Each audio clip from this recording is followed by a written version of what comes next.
नमस्कार, जय हिंद दोस्तों। आप देख रहे हैं हिंदी न्यूज नेट और बात करते हैं बड़ी खबर से। गया में पीएम मोदी की रैली। जी हां, प्रधानमंत्री नरेंद्र मोदी आज बिहार के गया पहुंचे हैं और कई परियोजनाओं का उद्घाटन किया। जी हां, इसमें सड़क, पानी और बिजली की योजनाएं शामिल हैं। मोदी ने कहा कि बिहार का विकास सरकार की प्राथमिकता है और आने वाले समय में यहां निवेश और रोजगार के नए अवसर खुलेंगे। ये बड़ी खबर निकल के आ रही है बिहार से।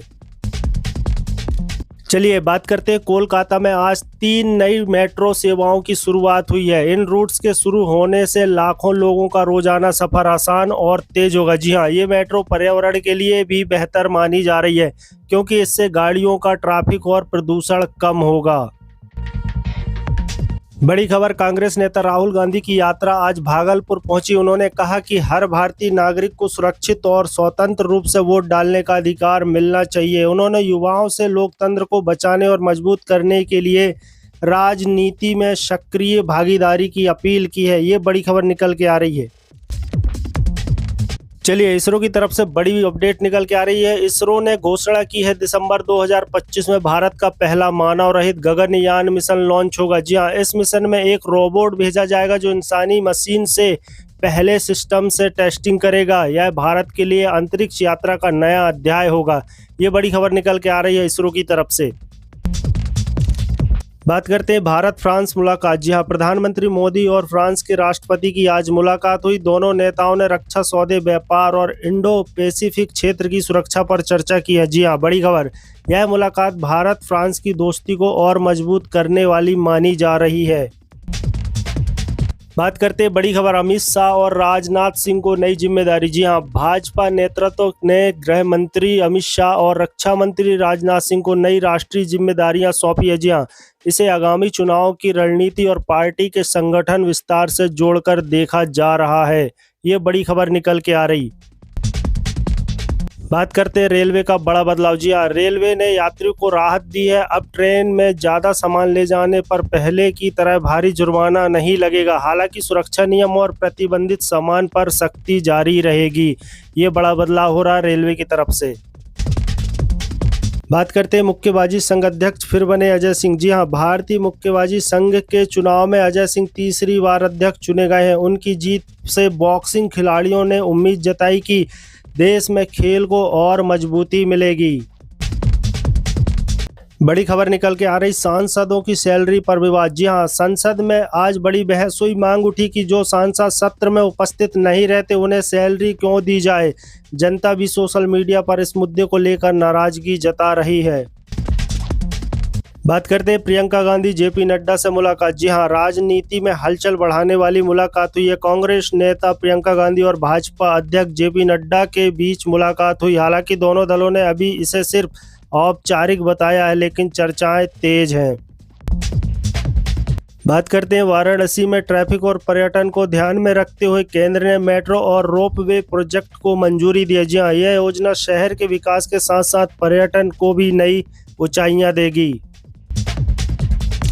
बात करते हैं यूपी की फुटवियर और चमड़ा नीति 2025। जी हां, उत्तर प्रदेश सरकार ने नई नीति लागू कर दी है। इससे उद्योग, निर्यात और रोजगार को बढ़ावा मिलेगा। खासकर ग्रामीण और पिछड़े इलाकों में लोगों को सीधा लाभ मिलेगा। बड़ी खबर निकल के आ रही, किसानों को 100% रजिस्ट्री अभियान। जी हां, 16 सितंबर से उत्तर प्रदेश सरकार का एक बड़ा अभियान शुरू करने जा रही। जी हां, लक्ष्य है कि सभी 2.88 करोड़ किसानों की सरकारी रजिस्ट्री हो जाए। जी हां, ताकि हर किसान को योजना और सब्सिडी का सीधा लाभ मिल सके। बड़ी खबर गाजियाबाद से निकल के आ रही, गाजियाबाद के लोनी में दुष्कर्म आरोपी का पुलिस ने इनकाउंटर कर दिया है। जी हां, लेकिन पीड़िता की मुखबधिर मां ने आत्महत्या कर ली, जिससे इलाके में गुस्सा और दुख दोनों है। इस घटना ने फिर से सुरक्षा और न्याय व्यवस्था पर सवाल खड़े कर दिए हैं। चलिए बात करते हैं चमड़ा नीति से बुंदेलखंड और पूर्वांचल को लाभ मिलेगा। जी हां, नई चमड़ा नीति में बुंदेलखंड और पूर्वांचल के लिए खास पैकेज रखा गया है। इससे स्थानीय युवाओं को रोजगार मिलेगा और क्षेत्रीय विकास में बढ़ावा मिलेगा। बात करते हैं पर्यावरण संरक्षण को। जी हां, नीति में प्रदूषण नियंत्रण, नवीनीकरणीय ऊर्जा और जल प्रबंधन पर जोर दिया गया। जी हां, सरकार चाहती कि उद्योग विकास के साथ साथ पर्यावरण भी सुरक्षित रहे। चलिए बात करते हैं टीवी अभिनेता प्रांजल शर्मा ने बताया कि उन्होंने इंजीनियरिंग छोड़कर एक्टिंग को अपनाया। उनका कहना है कि यह संघर्ष नहीं बल्कि उनका व्यक्तिगत विकास है। बड़ी खबर निकल के आ रही नौसैनी अली सरदार का खुलासा। जी हाँ, एक इंटरव्यू में नौसैनी अली सरदार ने बताया कि एयरपोर्ट पर राजेश खन्ना और हेमा मालिनी जैसे सुपरस्टार से भी किसी ने ऑटोग्राफ नहीं मांगा। उन्होंने कहा कि यह घटना उन्हें सिखा गई कि शोहरत स्थायी नहीं होती। बड़ी खबर हरियाणा से। जी हाँ, हरियाणा में मानसून सत्र की शुरुआत हुई है। सरकार इस सत्र में कई अहम बिल पेश करेगी जिनमें किसानों और युवाओं से जुड़े मुद्दे प्रमुख रहेंगे। ये बड़ी खबर निकल के आ रही हरियाणा विधानसभा से। और आज हम आपके साथ एक बेहद दुखद खबर साझा कर रहे हैं। पंजाबी सिनेमा और कॉमेडी के दुनिया का एक चमकता सितारा, मशहूर कॉमेडियन और अभिनेता जसविंदर भल्ला जी अब हमारे बीच में नहीं रहे।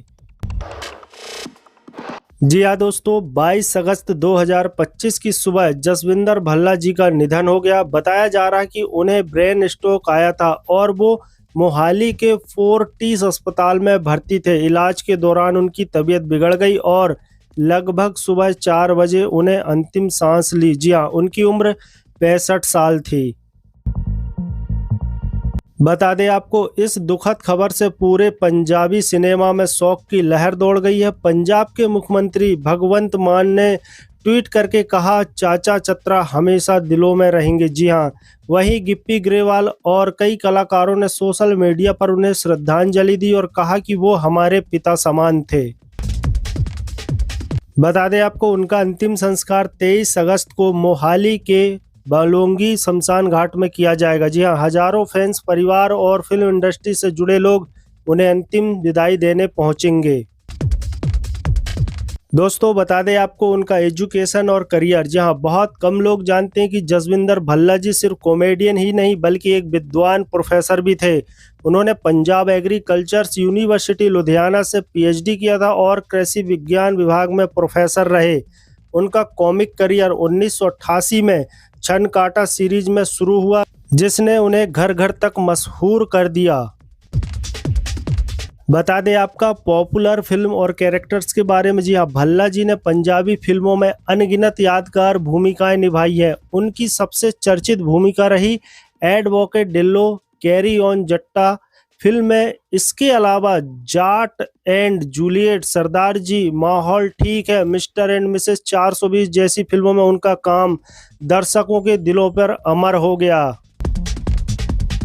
बता दें आपको, उनकी इंसानियत भी उतनी ही बड़ी थी जितनी उनकी कॉमेडी। जी हाँ, एक बार एक स्कूल की बच्ची के पास फ़ोन नहीं था और वो अपनी खुद की सेल्फी नहीं देख पाई। भल्ला जी ने उस फोटो को वायरल करवा दिया था ताकि वो बच्ची भी अपनी तस्वीर देख सके।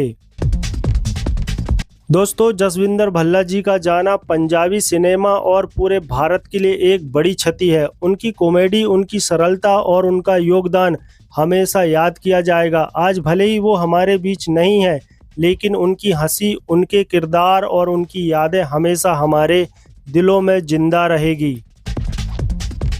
दोस्तों, अगर आप भी जसविंदर भल्ला जी के फैन रहे तो इस वीडियो को लाइक करें और कमेंट बॉक्स में ओम शांति लिखकर उन्हें श्रद्धांजलि दें। साथ ही चैनल को सब्सक्राइब करना ना भूलें ताकि आपको इसी तरह की सभी खबरें सबसे पहले मिलती रहे। धन्यवाद।